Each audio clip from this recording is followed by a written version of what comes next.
Olá, amigos. Meu nome é Egídio e você está no canal Ozelote. Seja bem-vindo. Hoje eu quero trazer um assunto incrível para vocês. Quem conhece meu trabalho no YouTube já há alguns anos, que eu tenho um canal chamado Ozelote, que é esse que você está nele, sabe que uma das coisas pela qual eu luto é de que esse universo observável não existe. Mas há uma coisa em especial que eu afirmo e que a própria ciência declara, é de que o Sol do globo, do modo como ele é pensado, ele foi criado, mentalizado, idealizado e assim tentado justificar a sua existência de que o Sol seria uma bolha de gás suspensa no vácuo em fusão atômica, funcionaria, na verdade, uma furada. Quem conhece o meu trabalho sabe que já faz alguns anos que eu luto contra isso. É absolutamente impossível uma bolha de gás subsistir no vácuo para que se possa confirmar a existência de uma estrela. E uma vez que, se não pode haver uma bolha de gás suspensa no vácuo, que seria o vácuo do espaço, se isso não pode acontecer pela física, o seu universo não pode existir sob nenhuma circunstância.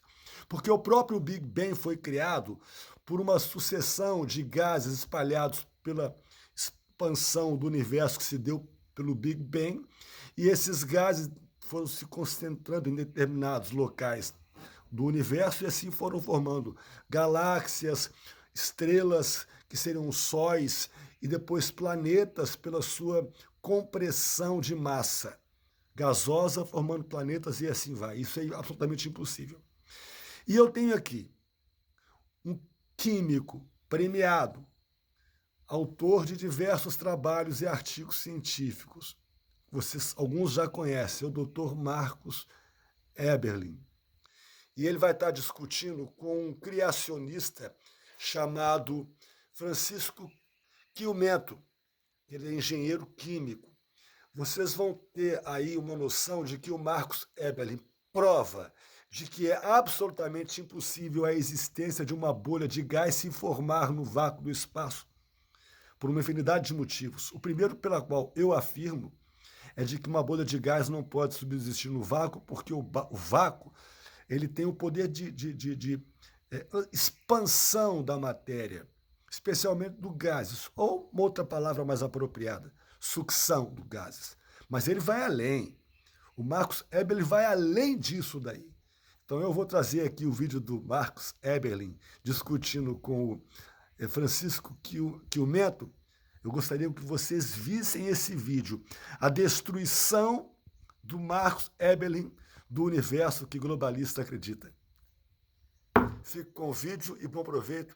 E desde aqui eu dou um abraço, lhe agradeço, depois eu volto. Até mais. Fique com o vídeo. Marcos, você fala que estrelas não se formam. Nós temos na constelação da Serpente, na constelação de Órion, duas nuvens gasosas próximas que mostram claramente níveis, graus de agregação de estrelas, formação de estrelas, de discos planetários, e nós já tivemos a percepção que mesmo estrelas que explodiram formam planetas logo depois. De onde vem a sua base para dizer que gravidade não forma corpos celestes? Oh, magnífico, né? O Francisco até colocou um programa aí na internet e tudo mais, a gravidade de Eberlin, né? E ele comenta muito sobre a gravidade de Eberlin, eberliniana, não é? Eberlínica. Eberlínica. Gente, a gravidade, ela mantém estrelas quando você tem uma alta concentração de massa de gases. Sim, você tem um colapso gravitacional. Mas a gravidade, Francisco, você sabe disso, ela não forma estrelas. Os gases, por forças eletromagnéticas, se repelem. São moléculas de hidrogênio e hélio. A gente sabe muito bem, quando você enche uma bexiga, não é? A bexiga enche por quê? Ela fica estufada por quê? Porque os átomos ali estão se repelindo. Você vai expandir para uma massa imensa, eles vão continuar se repelindo. Então não há forças. O Stephen Hawking, ele no seu livro, né, esqueci o nome dele, bastante famoso. O Universo, numa casca de nós. Ele diz o seguinte: um dos grandes mistérios do universo é a formação de estrelas e galáxias. Não sou eu que tenho dúvidas, o Stephen Hawking tem dúvida. Porque, olha, uma nuvem gasosa em expansão, com átomos que se repelem, eles não se atraem por gravidade. Gravidade, você precisa de uma massa muito alta. Eu dou aula de química. Se você apelar para gravidade, para explicar propriedades de átomos e moléculas, eu dou 0, e todo professor tem que dar 0.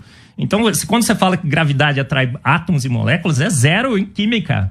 Porque a gente sabe que eles se repelem, a bexiga ali, os átomos estão se repelindo. Então, que força que foi essa? A força esférica que o Francisco fala lá, né? Não é o nome da força, mas ela teria que agir esfericamente numa grande massa de gás e comprimir essa massa até que o colapso gravitacional ocorra. Não existe essa força, os físicos sabem que não existem. É um grande mistério a formação de estrelas.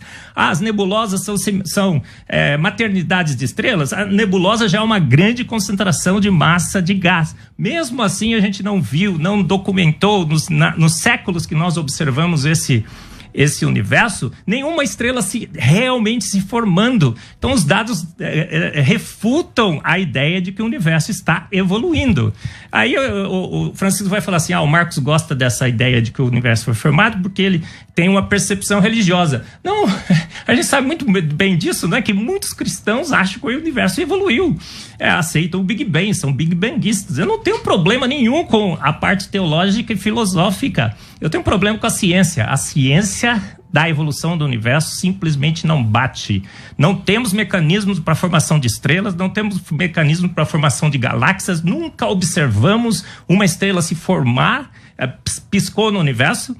E temos fotos de galáxias extremamente maduras no universo, extremamente maduras no universo que deveria ser extremamente jovem. Não faz o menor sentido, o modelo não faz sentido. Esse universo foi feito pronto por um ser imaterial, um ser atemporal, todo-poderoso. Ok. Sua vez de fazer a pergunta, Marcos. Não fui eu que fiz? Não, tá certo, agora ele faz a pergunta, vamos lá. Como é que foram formados os planetas, Francisco? Planetas rochosos, os planetas gasosos e os planetas de gelo. Como é que você entende que nessa evolução do universo os planetas foram formados? A coisa mais simples, está no erro da sua resposta anterior. Quem atrai não é uma esfera, uma massa já formada. Quem atrai é um centro de massa de uma distribuição de massa qualquer. A tal ponto que as moléculas mais altas da atmosfera não escapam para o espaço, não é porque elas sabem que abaixo está a Terra. Elas sofrem a ação da gravidade da massa que está abaixo dela, independente da sua conformação. Os planetas gasosos vão se formando pelo mesmo processo de agregação de gases que formam as estrelas. Só que muitas vezes, no centro deles já se agregou antes matéria, por exemplo, sólida. Da mesma maneira que se percebe nos asteroides a agregação de um grumo de materiais, isso a gente já botou sondas em planetas, que formam a agregação pela gravidade mínima que esses corpos têm. Quando chega a um determinado nível, entra em ação também a formação, vamos dizer assim, ser grosseiros, de rochas, porque as forças eletromagnéticas para uma determinada escala e para uma determinada pressão também começam a atuar. E essas massas que vão se agregando podem acelerar a agregação de gás, a formação da atmosfera. Voltamos ao ponto meu há tempo atrás, das moléculas mais altas da atmosfera da Terra que não escapam. E continua a agregação da mesma maneira que cometas se agregam totalmente formados, muitas vezes de voláteis, e a Terra pega esse material e agrega na sua massa. E nós temos uma evidência banal. Nós percebemos que há asteroides que formam tipo aqueles bombons de duas peças grudadas. É muito comum em biscoito de polvilho. Seguido tem 2 agregados. Forma tipo um halteres. E o que é isso? São 2 massas de um determinado tamanho, mas que ainda não puderam formar um corpo celeste perfeito. E uma coisa bem simples. Se nós soltarmos um objeto trivial, tipo um dado, um cubinho, um dado de jogo, é um cubinho de 1,5 centímetros de lado, a alguns centímetros no vácuo do espaço, sem outra ação qualquer, sem gás algum, sem sopro algum, vamos ser simples, em 1 hora esses 2 corpos vão estar grudados. Porque a gravidade é a grande senhora do mundo que tudo rege. E ela ultrapassa a repulsão das partículas dos gases e colabora na ainda maior agregação de corpos que tenham outras forças de agregação, especialmente a eletromagnética. Dou por encerrado e posso passar meu tempo para o Marcos. Ok. O Francisco comete um erro crasso Não, aí, calma né, aí, de só veio alteração, perguntar, né? né? Você respondeu. Desculpa. Sim, Posso comentar sua resposta? Se vocês concordarem, não tem problema. Aí você Concordo, comenta de comigo. repente forma a minha nova pergunta. Olha, o que atrai essas partículas não é gravidade, são forças dipolares, né? Cargas que se... eletronegatividade, eletricidade estática. A gente sabe que as forças de Van der Waals, né, que seria o que eu acho que o Francisco imagina, são fraquíssimas. A Terra atrai a sua gravidade, a Terra, uma grande massa de sólido, atrai os gases, mas os gases da nossa atmosfera, as moléculas de hidrogênio e hélio, gente, estão se repelindo. Elas querem ir para o espaço, o que atrai a Terra. Então, para formar estrela, o Francisco está apelando para uma Terra, para atrair. Se a estrela é gasosa, ele tem que apelar para uma estrela gasosa no centro para formar a estrela gasosa. Não pode.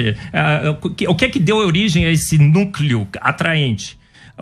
Que força é essa? Esse é o grande mistério da física. Que força que agregou gases no início? Tem planetas gasosos.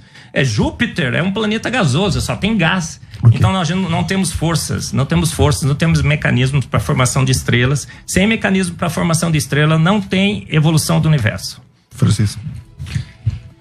Eu gostaria de perguntar o seguinte, vamos pegar até porque eu gosto do termo, estamos numa rádio evangélica, os pilares da criação.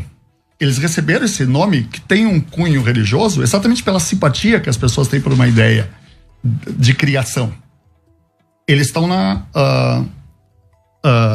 constelação da Serpente. Essa nuvem gasosa, ela tem 7 anos-luz de diâmetro, que corresponde a 280 trilhões de quilômetros. A massa dela, em astrofísica, em cosmologia, a gente usa muito, principalmente em astrofísica, a gente não fala mais de quilotonelada, a gente fala de massas solares. Massa solar está na faixa de 2 vezes 10 na 30. 2 seguido de 30 zeros quilos. Essas nuvens gasosas têm uma massa na faixa de centenas de massas solares. Olha o tamanho disso. Como é que você afirma que uma nuvem gasosa, uma região de uma nuvem gasosa com essa massa, não tem um centro de massa que obedeça simplesmente à gravitação de Newton? Essa que é uma dúvida que eu tenho. Como é que você coloca que existe essa massa lá, e massa atrai massa, e ela não agregue matéria convergente ao centro? Um problema que inclusive já era da mecânica newtoniana e se manteve um problema na relatividade. A matéria agrega. E embora a gente possa dizer tudo que sobe tem que descer, e isso é falho porque a gente lança objetos ao espaço que nunca mais voltam, se algo tem massa, um dia se agrega. Essa é uma questão fundamental no universo e que conduz à sua evolução. Como é que você diz que isso não acontece? Francisco, porque força gravitacional é constante gravitacional M1 vezes M2 dividido por R ao quadrado. Acho que você esqueceu a fórmula de Newton. R ao quadrado. Você tem uma grande massa, mas para que essa grande massa possa ter uma força gravitacional que comprime essa massa e a transforme numa estrela, o R tem que ser extremamente pequeno. Você tem que concentrar essa massa para formar esse núcleo atraente que você imagina que a sua imaginação, né, um dia te levou a acreditar que tem lá dentro. Então, você não adianta ter massa. Não tem muita massa, você tem que ter raio extremamente reduzido. Você tem que comprimir essa massa. Esse é o grande mistério da física. O que comprimiu essa massa? A gravidade não foi. E a única força que a gente pode apelar para a formação de estrelas é a gravidade. Eletromagnetismo repele átomos, repele moléculas. Átomos de hidrogênio, átomos de hélio não se atraem, eles se repelem, por isso que eles são gasosos. Então, essa história de que apelar para a massa, a gente tem que esquecer, não pode esquecer que o R ao quadrado está dividindo M1 vezes M2. Eles teriam que estar extremamente próximos para você passar o colapso gravitacional, depois a estrela se estabiliza. Estrelas formadas estão por aí, eu sei. Quem é que as formou, que é o grande mistério da física? A inferência por um design inteligente, por um Deus todo-poderoso que a fez, é extremamente racional, é baseado nos dados e nas evidências.